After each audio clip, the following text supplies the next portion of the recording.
दोनों हाथों को जोड़ते हैं। महाअवतार माता जी का, पत्री सर का, सभी देवी देवताओं का, होली मास्टर्स, होली एंजल्स का, प्रकृति का, हमारे आसपास सभी चीजों का, पांचों तत्वों का हम धन्यवाद अदा करते हैं कि वो सभी संतुलित रूप में है और हम सभी निरोग है, स्वस्थ हैं। इसलिए आज यहाँ बैठकर हम ध्यान का अभ्यास करने जा रहे हैं। आप सभी को करवा चौथ की शुभकामनाएं, बधाई। इस पावन दिवस के अवसर पर हम जानेंगे स्वस्थ रहने के सरल, सुंदर, अद्भुत मार्ग के बारे में। बहुत ही सहज सरल मार्ग है जिस पर चलकर हम अपने स्वास्थ्य की प्राप्ति कर सकते हैं। तो दोस्तों, आज का ये जो दिन है ये बहुत ही विशेष दिन है और बहुत ही अच्छा दिन है। अब इसके पीछे के वैज्ञानिक रूप को हम देखेंगे और अपने जो आगे का जो हमारा विषय है उसके साथ देखिए कितना सुंदर आज का ये कॉम्बिनेशन हुआ है। तो स्वस्थ रहने का जो हमारा मार्ग है उसमें सबसे पहले आती है हमारी बुद्धि, मन और हमारा तन। आज वैज्ञानिक ढंग से ये प्रूव हो चुका है कि हमारी आधी से ज्यादा बीमारियां यानी 90% जो हमारी बीमारियां होती है वो साइकोसोमेटिक बीमारियां होती है, अर्थात मन से जुड़ी हुई बीमारियां होती। तो मन और बुद्धि का बहुत गहरा संबंध है। बुद्धि सही है तो मन शांत है। मन बुद्धि की छाया है और मन अगर सही है तो तन अपने आप स्वस्थ रहता है। तन की जो छाया है वो है हमारा मन। जिस तरह से माता पिता हमारा भरण पोषण करते हैं अपने बच्चों का, उसी तरह से बुद्धि के जरिए मन का भरण पोषण होता है। मन अच्छा रहता है तो तन भी अच्छा रहता है। तो दोस्तों, सबसे पहले बुद्धि को सही ढंग से सुचारू रूप से चलाने के लिए उसको भोजन कराना पड़ता है।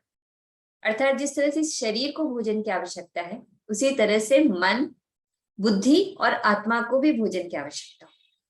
तो हमने ये जो अपना मार्ग चूज किया है, सबसे पहले अध्यात्म का मार्ग, इसी से हमारी बुद्धि आदि तो सही हो चुकी है।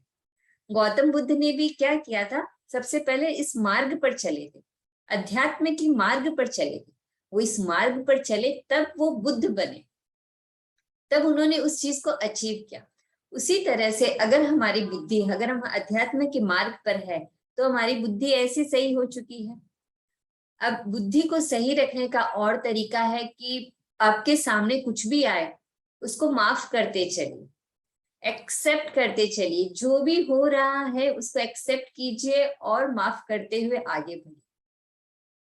इसका एग्जाम्पल जैसे मैं बताती हूँ कि अगर किसी चीज को मन में पकड़ लेते हैं, जिसको हम जड़ता कहते हैं, जड़ता मतलब जड़ हो जाना, स्टिफ हो जाना, तो जब वो स्टिफनेस हमारे मन में होती है तो वही स्टिफनेस हमें अपने ऑर्गन में दिखाई देती है, हमें अपने जॉइंट्स में दिखाई देती है। जॉइंट्स का जो मूवमेंट है वो कम हो जाता है और आदमी परेशान रहता है। तो ये जड़ता को खत्म करना है, मन से खत्म करना है। मन से खत्म कैसे होगा कि अगर कोई कुछ कर रहा है तो उसको प्यार से बोल दो और एक्सेप्ट करो नए विचारों को। नई जनरेशन जो आज हमारे साथ जुड़ रही है, हमारे आगे आने वाले हमारे बच्चे जो हमारे साथ जुड़ रहे हैं, उनके विचारों को हमें एक्सेप्ट करना है और हमें उनके साथ आगे बढ़ना है और फॉरगिव करते जाना है। अगर किसी से कोई गलती हो गई है तो उसको क्षमा करो और आगे बढ़ो। अपने परिवार वालों में अगर किसी से कुछ हो रहा है जो एकदम घर के क्लोज है, उनसे बात करके अपनी चीजों को सॉल्व करो, उसको मन में मत रखो। मन में रखने से ही जड़ता आती है और क्या होता है, बीमारी पकड़ती। बीमारी ऐसे ही नहीं आती और एक दिन में कभी कुछ नहीं होता। करते करते करते करते वो इतनी गहरी हो जाती है, तब वो जाकर हमारे शरीर में दिखाई देती है। यहाँ मैं जो हमारे जो और 3 शरीर है, मैं अभी उनके उसमें नहीं जाऊंगी, नहीं तो वो किसी और दिन मैं आपको बताऊंगी। लेकिन जो सूक्ष्म रूप से ये सहज सरल जो बात आज मैं आपसे कहने जा रही हूँ, और ये जो मेरी कोशिश है आप तक ये बहुत सिंपल तरीके से पहुंचाने की, आज सिर्फ आप उनको उसको समझिए कि करना क्या है। बुद्धि से यहाँ से हमें हल्का रहना है। जब यहाँ से हम हल्के रहेंगे, मन हल्का रहेगा, मन शांत रहेगा। मन शांत तो हम अपने चीजों में, अपने कामों में लगे रहेंगे। अपनी, हमें खुद को क्या करना है, हमें ध्यान करना है, कुछ स्वाध्याय करना है, सज्जन सांगत्य करना है, इस पर हमारा फोकस रहे। जब हम स्वाध्याय करते हैं, अच्छी बातें करते हैं, थोड़ा किसी के अनुभव से हम कुछ सीखते हैं, क्योंकि हमारा खुद की जिंदगी जो है हमारी बहुत छोटी है खुद के अनुभव से सीखने के लिए। जैसे जब हम स्वाध्याय करते हैं तो हम किसी और के अनुभव को सीख रहे होते हैं।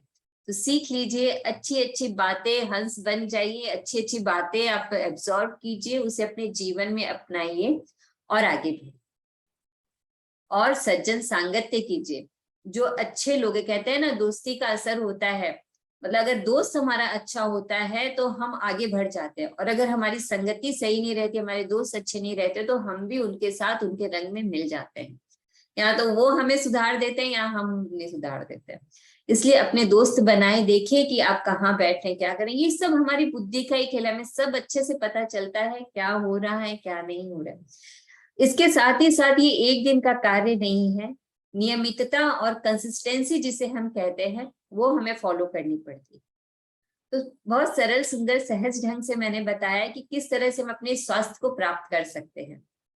तो ये अच्छे से आपको क्लियर हो गया ना कि किस तरह से हमें अपनी बुद्धि को खाना खिलाना है, स्वाध्याय करना है, सज्जन सांगत्य करना है, फॉरगिवनेस को अपनाना है, एक्सेप्ट करना है। हर एक नए विचारों को एक्सेप्ट करिए और हंसते और मुस्कुराते रहिए और खुशी से आगे बढ़ते रहिए।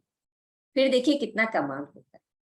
और जो आज का जो पावन दिवस है, जिसे हम करवा चौथ कहते हैं, इसमें कहा जाता है सुबह से लेके शाम तक कुछ नहीं खाना है हमें। तो ये भी क्या होते हैं, हमारे डाइजेस्टिव सिस्टम को स्ट्रॉन्ग कर रही होती है। मतलब हमने जो खाया हुआ रहता है इतना दिन से, मतलब हर समय सिस्टम तो काम करती है, जूसेस निकलते हैं, कुछ भी खाते हैं उसको पचाने के लिए जूसेस निकलते हैं। तो आज वो जो काम है उसको थोड़ा आराम मिलेगा। जब आराम मिलेगा तो हमारा जो खाया हुआ जो एक्स्ट्रा फैट है, तो जो ऊर्जा हमें काम के लिए चाहिए, तो उस फैट से हमें ऊर्जा की प्राप्ति हो जाएगी।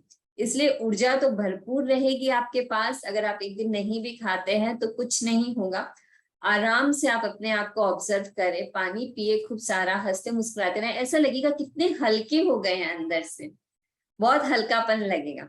जब आज आप कर रहे हैं तो इस चीज को अनुभव करें कि किस तरह से ये नियम हमारे अध्यात्म में बनाए हुए हैं कि हमारे डाइजेस्टिव सिस्टम को भी आराम मिलना चाहिए।